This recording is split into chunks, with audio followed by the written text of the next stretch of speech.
i-delete ko account ko para sa'yo. Hindi eh.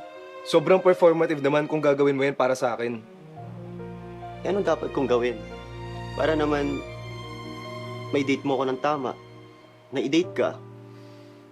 Hindi mo naiintindihan, Julius. Mali ito. Mali ito eh. Unless in relationship ka, may jowa ka siguro, no? Hindi ako ganong klaseng tao. Hindi ako makikipag-sex sa'yo kung may iba ako. Nung huling na in love ako, nagpadalos-dalos ako sa mga nararamdaman ko. Ayoko nang maulit yun. Dahil nasaktan na ako ng sobra. Eh, di ba? Gano'n naman talaga sa love. You take risks. Ano, sobrang OA mo. Ang kapal na mukha mong tawagin na love to.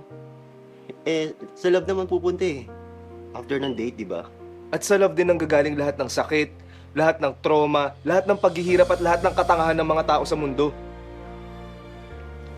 Alfred,